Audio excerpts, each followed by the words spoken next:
The Boat, the Melody, and the Tide by Kateb Nuri Alim Shuna. There are days when the soul speaks in a whisper so gentle you'd miss it if you weren't paying attention. It doesn't shout or demand. It simply nudges. And on those days, without any plan or particular reason, I'd find myself walking toward the church on a quiet weekday while the world rushed past. No grand service, no altar call, just the soft call of spirit drawing me in. The doors would creak open like the arms of an old friend, and I'd step into the cool, echoing hush of that sacred space. Sometimes I'd walk into a prayer meeting. Other times, it was just choir rehearsal. The choir would be warming up, stretching their voices, calling on heaven without even realizing they were already touching it.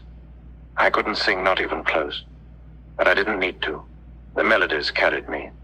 They were like liquid light, pouring down from the rafters and bathing the weary places in my spirit. There was something about those harmonies, those melodies from heaven, as some would call them, that didn't just sound beautiful. They felt like balm, like medicine for wounds I didn't know I had. Each note felt alive, as though the Creator had poured spirit into the lungs of each singer and turned them into vessels of comfort.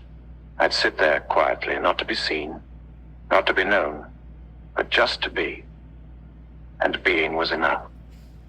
Sometimes I'd close my eyes and let the music paint pictures in my mind, images of rivers flowing gently, sun rays slicing through stained glass windows, angels humming just beyond the veil of sound.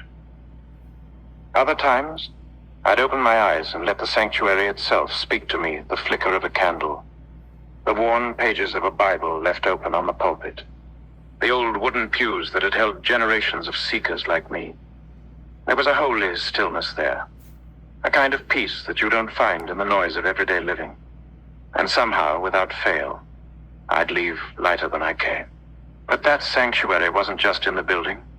Life, in many ways, became my sanctuary too. And I realized something profound. Life is like a boat journey. We're each in our own vessel, some crafted from joy, others scarred from pain, many patched together with bits of both. And we sail. Sometimes the waters are calm and shimmering, reflecting the blue sky of peace and promise. Other times we're caught in the swirl of unexpected storms, winds howling, thunder roaring, waves slapping the sides of our fragile boats. And yet, in all of it, the Creator is present, not just above us, but with us, in the boat, in the wind, in the silence between the waves. It's amazing, truly, how if you just stop trying to control every moment, if you loosen your grip on the oars, unclench your fists, and surrender the divine will take over, the Creator will breathe upon the waters, and the tides will begin to shift. The winds will carry your vessel in the direction of your purpose, even if you can't see the shore. Even in the storm, even in the dark, there's a holy hand guiding the motion. The same one who carved the seas commands them still. Faith is trusting that unseen hand. Trust is knowing that even when the compass spins and the sky grows dark, the one who made you also made the map. That kind of trust, deep, unshakable, soul-level trust, is something the world can't give you. And it's something the world can't take away. I have that. Not because I'm perfect, not because I've always gotten it right, but because, time and again, I've let go, and the tides carried me safely through. I wouldn't trade that trust for anything. Not for status, not for fame, not for a soft place to land. Because with that trust, I've discovered something sacred. Even when I don't know the way, I'm never lost.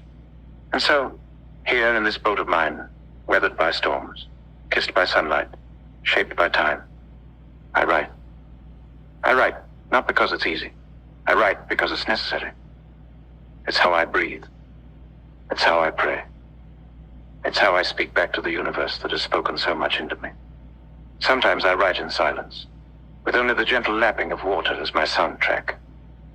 Other times I write through the storm, with thunder in my chest and lightning cracking across the page. But always, always I write from the soul. Not from the polished parts of me, but from the raw, the real, the sacred center where spirit and story meet. I write because someone out there might be sitting in their own boat, wondering if they'll make it to shore. And maybe, just maybe, my words will remind them that they are not alone.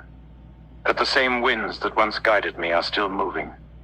That the same melodies that once lifted me are still echoing. That the same Creator who whispered to me in a quiet church pew is still whispering to them now. So, if you're reading this, and your waters are rough, take heart, loosen your grip, let go.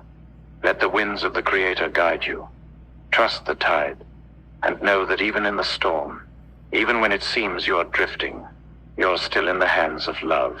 And from this boat, my floating sanctuary, I will keep writing. Because as long as there are tides, there will be stories. And as long as there is breath, there will be praise.